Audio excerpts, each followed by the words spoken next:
আসসালামু আলাইকুম প্রিয় দর্শক, চ্যানেল আই সংবাদে স্বাগত। আপনাদের সঙ্গে আছি আমি সামির হোসেন। বিস্তারিত সংবাদের শুরুতে জানিয়ে দিচ্ছি ফ্রেশ আটা ময়দা সুজি সংবাদ শিরোনামগুলো। স্থানীয় ও জাতীয় পর্যায়ের পাশাপাশি দলীয় গণতন্ত্র শক্তিশালী করতে তারেক রহমানের তাগিদ, দেশ গড়তে সবাইকে ঐক্যবদ্ধ হওয়ার আহ্বান। শেখ হাসিনার আমলে নির্বাচনে যাওয়ার অপরাধ হয়ে থাকলে ক্ষমা চেয়েছে জাতীয় পার্টি, দেশ যেভাবে চলছে তাতে সংঘাত অনিবার্য বলে সতর্কতা। সবুজে সাজাই বাংলাদেশ স্লোগানে ঠাকুরগাঁওয়ে প্রকৃতি ও জীবন ক্লাবের বৃক্ষরোপণ ও বিতরণ, ভবিষ্যৎ প্রজন্মকে পরিবেশ রক্ষায় উদ্যোগী করবে প্রত্যাশা।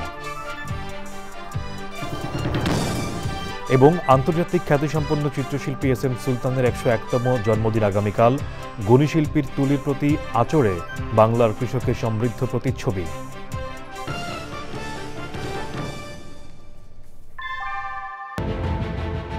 Primacy in build.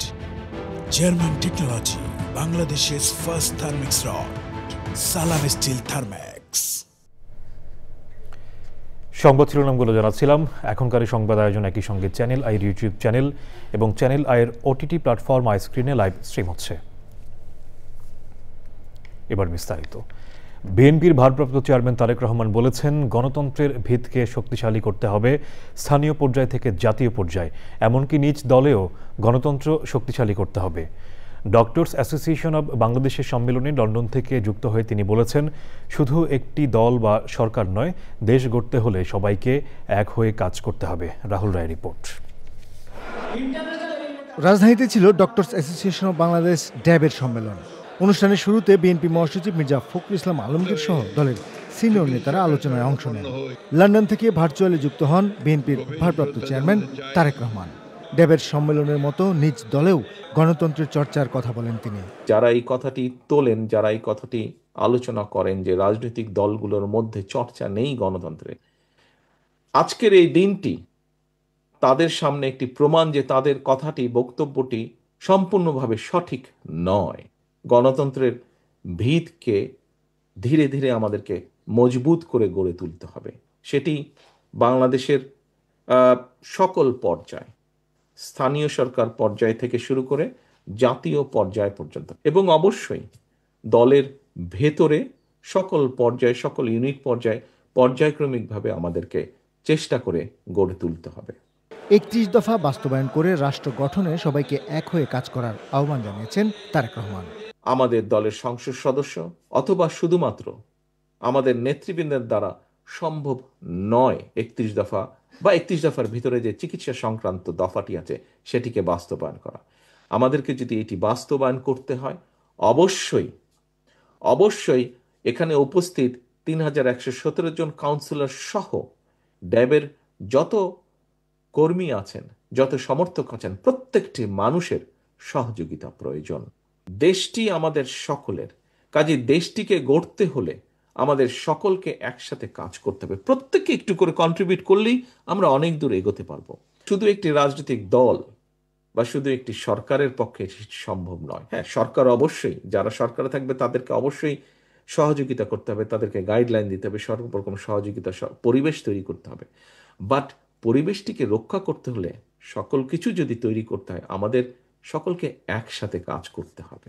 বিএনপির ভারপ্রাপ্ত চেয়ারম্যান বলেছেন, বিএনপির কাছেই মানুষের প্রত্যাশা বেশি, তাই নেতাকর্মীদের সে লক্ষ্য রেখে এগিয়ে যেতে হবে। অবশ্যই সেই কারণটি সফল হতে হবে। রাহুল রায়, চ্যানেল আই, ঢাকা। আনিসুল ইসলাম মাহমুদের নেতৃত্বাধীন জাতীয় পার্টির কাউন্সিলে দলের নেতারা বলেছেন, স্বৈরাচার শেখ হাসিনার আমলে নির্বাচনে গিয়ে জাতীয় পার্টি অপরাধ করে থাকলে দেশবাসীর কাছে ক্ষমা চান তারা। অনুষ্ঠানে জাতীয় পার্টি জেপির চেয়ারম্যান আনোয়ার হোসেন মঞ্জু সতর্ক করে বলেছেন, দেশ এখন যেভাবে চলছে তাতে সংঘাত অনিবার্য। কাউন্সিলে দলের নতুন চেয়ারম্যান ব্যারিস্টার আনিসুল ইসলাম মাহমুদ, নির্বাহী চেয়ারম্যান মুজিবুল হক চুন্নু এবং রুহুল আমিন হাওলাদার মহাসচিব নির্বাচিত হয়েছেন। লায়লা নসিনের রিপোর্ট। আনিসুল ইসলাম মাহমুদের নেতৃত্বাধীন জাতীয় পার্টির ১০ম কাউন্সিল অনুষ্ঠানে যোগ দিতে সারা দেশ থেকে আসা নেতাকর্মীরা সকাল থেকেই জড়ো হন গুলশানের ইমানুয়েল কনভেনশন সেন্টারে। দলটির প্রান্তিক ও কেন্দ্রীয় নেতারা জাতীয় পার্টি জাপার চেয়ারম্যান জিএম কাদেরকে স্বৈরাচার উল্লেখ করে বক্তব্য দেন। কাউন্সিলের প্রধান অতিথি জেপির চেয়ারম্যান আনোয়ার হোসেন মঞ্জু বলেন, ভয়ভীতি দেখিয়ে অল্প বয়সী ছেলেরা যেভাবে দেশকে ধ্বংস করছে তাতে সংঘাত অনিবার্য। এই দেশে আমরা কথা বলার সময় মুখ সামলায় বলবেন, বুঝছেন? কথা বলে না বলে বলতে পারি না সেটা কেন মনে করে? তাই বলে বাপ মা তোমাদের সম্মানবোধ শেখায় নাই, মুরব্বীদের সাথে কীভাবে কথা বলতে হয় সেটা তোমাদের শেখায় নাই। সেই জন্য আমি বলি সংঘাত অনিবার্য, হবেই সংঘাত। বিগত 3 নির্বাচনে অংশ নিয়ে জাতীয় পার্টি যদি কোনো অন্যায় করে থাকে সেজন্য নিঃশর্ত ক্ষমা চেয়েছেন দলটির নেতারা। আজকে ফিরোজ রশিদ যে কথা বলেছেন আমি তার সাথে এক সুরে বলবো, তারপরেও যদি জনগণ মনে করেন আমরা কোনো অন্যায় করেছি, নিঃশর্তভাবে আমরা ক্ষমা চাচ্ছি। কারণ আমরা জনগণকে নিয়ে রাজনীতি করতে চাই, জনগণের মতামতকে সম্মান প্রদর্শন করতে চাই, জনগণকে নিয়েই চলতে চাই। বিভাজনের রাজনীতি বাদ দিয়ে সবাইকে নিয়ে একসাথে বসতে সরকারের প্রতি আহ্বান জানিয়েছে দলটি। লাইলা নওশিন, চ্যানেল আই, ঢাকা। জলবায়ুর অভিঘাতে ক্ষতিগ্রস্ত পরিবেশের উন্নয়নে সবুজে সাজাই বাংলাদেশ স্লোগানে ঠাকুরগাঁওয়ে বৃক্ষরোপণ ও চারা বিতরণ করেছে প্রকৃতি ও জীবন ক্লাব। বাংলা লিংকের সহযোগিতায় সেন্ট মাদার তেরেসা স্কুলে আলোচনা সভা ও সাংস্কৃতিক অনুষ্ঠানের আয়োজন করা হয়। পাশাপাশি শিক্ষার্থী ও প্রান্তিক জনগোষ্ঠীর মাঝে গাছের চারা বিতরণ করা হয়। এমন উদ্যোগ ভবিষ্যৎ প্রজন্মকে পরিবেশ রক্ষায় উদ্যোগী করবে বলে সুধীজনদের প্রত্যাশা। এটিএম শামসুজ্জোহার তথ্য ও ভিডিও চিত্রে আফরোজা হাসির রিপোর্ট। বৈশ্বিক উষ্ণতা সহনীয় মাত্রায় রাখার পাশাপাশি প্রাকৃতিক বিপর্যয় মোকাবেলায় বাংলাদেশকে সবুজ বেষ্টনীতে ঘেরার অংশ হিসেবে ঠাকুরগাঁওয়ে প্রকৃতি ও জীবন ক্লাবের সবুজায়ন উৎসব।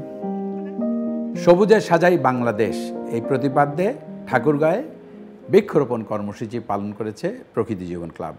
এখানে কিন্তু নানা ধরনের কৃষি কাজ হয় এবং এই যে মাটি, এই মাটির উর্বরতা যদি আমরা বৃদ্ধি করতে চাই তাহলে কিন্তু বৃক্ষরোপণ করতে হবে এবং এই এলাকায় যত বেশি বৃক্ষরোপণ করব তত কিন্তু কৃষির উন্নতি হবে। সব কিছু মিলিয়ে বৃক্ষের কিন্তু নানা ধরনের উপকার, এই নানা উপকারকে যদি পেতে চাই তাহলে কিন্তু এই বর্ষায় আমাদের বেশি করে গাছ লাগাতে হবে এবং যত গাছ লাগাবো তত তার থেকে আমরা উপকৃত হব।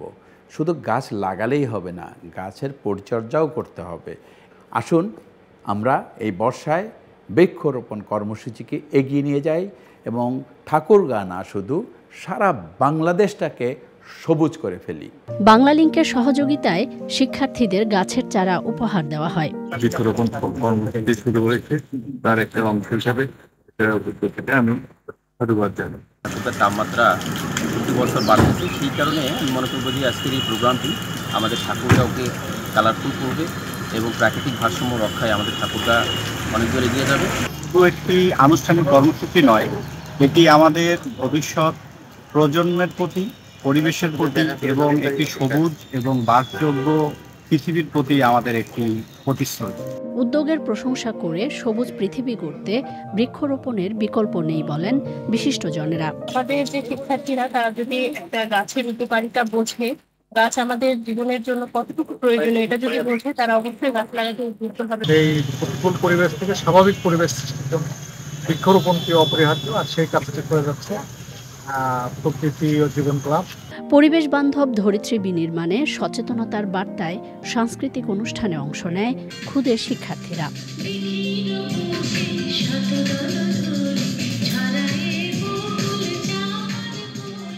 আফরোজা হাসি, চ্যানেল আই। 10 আগস্ট বরেণ্য চিত্রশিল্পী এস.এম. সুলতানের 101তম জন্মদিন।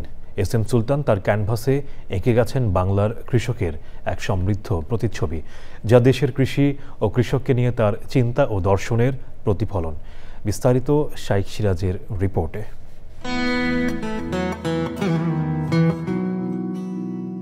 বাংলার কৃষক, প্রকৃতি আর মাটির গন্ধে ভরপুর এই ক্যানভাসের স্রষ্টা শিল্পী এস.এম. সুলতান। তার জন্মের 101 বছর পূর্ণ হচ্ছে।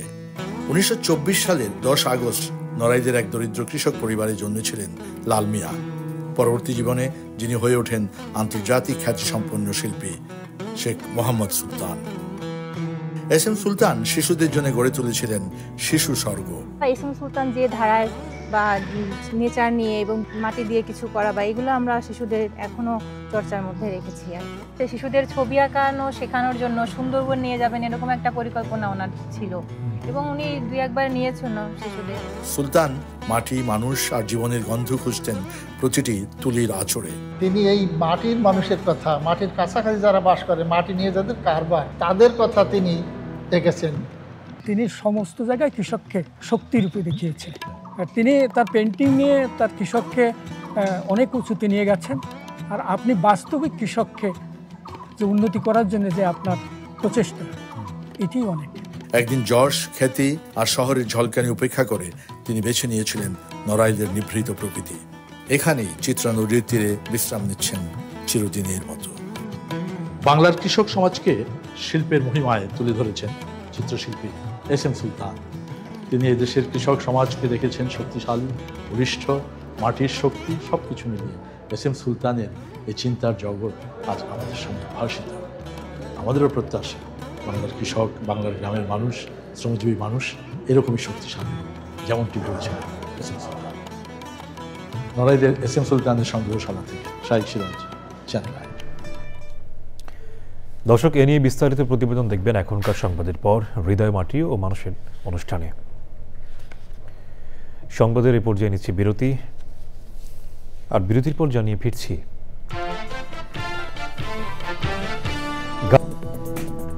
বিরতির পর আবারও আমন্ত্রণ। প্রধান নির্বাচন কমিশনার এএমএম নাসিরউদ্দিন বলেছেন, আগামী বছর ফেব্রুয়ারির প্রথমার্ধে জাতীয় সংসদ নির্বাচন অনুষ্ঠিত হবে। অবাধ, সুষ্ঠু, নিরপেক্ষ ও গ্রহণযোগ্য নির্বাচনের জন্য সব ধরনের ব্যবস্থা নেবে নির্বাচন কমিশন। রংপুর বিভাগীয় কমিশনার মিলনায়তনে প্রশাসন ও আইনশৃঙ্খলা রক্ষাকারী বাহিনীর সাথে জাতীয় সংসদ নির্বাচন সংক্রান্ত মতবিনিময় সভা শেষে সাংবাদিকদের এসব কথা বলেন তিনি।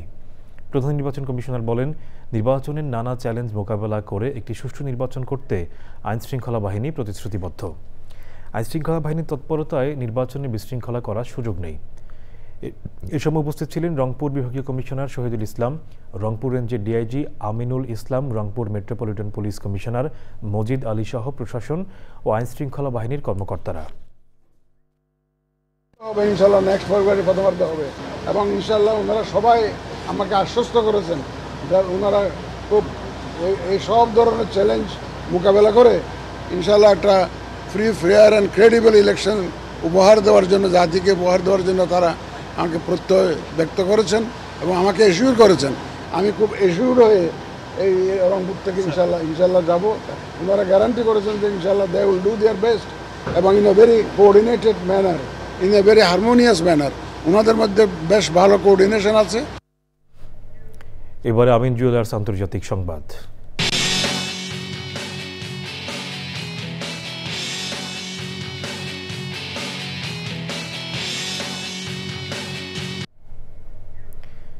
বিমান থেকে ফেলা খাবারের বাক্স ভবনের বারান্দা থেকে নিতে গিয়ে দুর্ঘটনার শিকার হয়ে হতাহত হয়েছে বহু ক্ষুধার্ত গাজাবাসী। বিমান থেকে ফেলা ত্রাণের বাক্সের কাছে পৌঁছাতে একটি ভবনের বারান্দায় কিছু ক্ষুধার্ত মানুষ হুড়োহুড়ি করে ভিড় করলে এক পর্যায়ে গোটা বারান্দাই ধসে পড়ে। এতে ফিলিস্তিনের গাজা উপত্যকায় এ পর্যন্ত ৬১,০০০-এর বেশি মানুষ ইসরায়েলি বা সেনাবাহিনীর হাতে প্রাণ হারিয়েছে। অপ্রতুল চিকিৎসা ব্যবস্থা, খাবার ও সুপেয় পানির তীব্র সংকটে সেখানে দুর্ভিক্ষ এখন চরম আকার ধারণ করেছে। বিভিন্ন দেশ ও সংস্থা গাজায় ত্রাণ পাঠালেও তা বিতরণে বাধা দিচ্ছে ইসরায়েলি সেনাবাহিনী। এবারে এক্সিম ব্যাংক বাণিজ্য সংবাদ।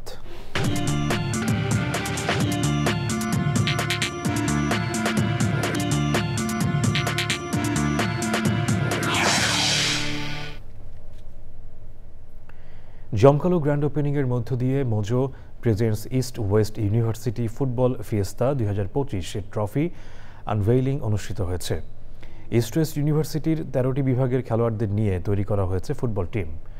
আগামী ১০ ও ১১ই আগস্ট অনুষ্ঠিত হবে টুর্নামেন্ট। গ্র্যান্ড ওপেনিং অনুষ্ঠানে উপস্থিত ছিলেন ইস্ট ওয়েস্ট ইউনিভার্সিটির sports club moderator professor doctor Mohammad Mobarak Hossain Khan, Akij food and beverage লিমিটেডের head of brand marketing Maidul Islam, senior brand manager Adnan Shafiq সহ অন্যরা।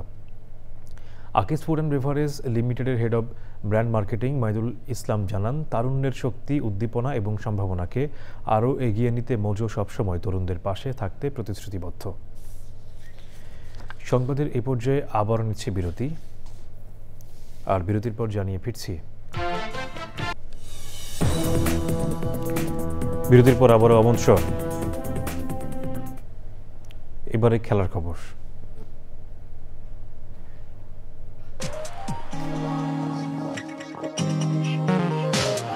পাশাপাশি দলীয় গণতন্ত্র শক্তিশালী করতে তারেক রহমানের তাগিদ, দেশ গড়তে সবাইকে ঐক্যবদ্ধ হওয়ার আহ্বান।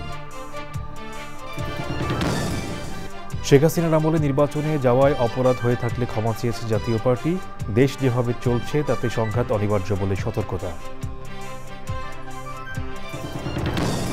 সবুজের সাথে বাংলাদেশ স্লোগানে ঠাকুরগাঁও প্রকৃতি ও জীবন ক্লাবের বৃক্ষরোপণ ও বিতরণ, ভবিষ্যৎ প্রজন্মকে পরিবেশ রক্ষায় উদ্যোগী করবে প্রত্যাশা। এবং আন্তর্জাতিক খ্যাতিসম্পন্ন চিত্রশিল্পী এস এম সুলতানের ১০১তম জন্মদিন আগামীকাল, গুণী শিল্পী তুলির প্রতি আচরে বাংলার কৃষকের সমৃদ্ধ প্রতিচ্ছবি।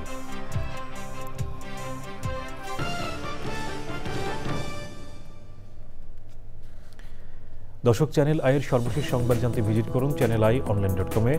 যুক্ত থাকুন আমাদের সোশ্যাল মিডিয়া প্ল্যাটফর্মগুলোর সাথে। এতক্ষণ সাথে থাকার জন্য ধন্যবাদ সবাইকে।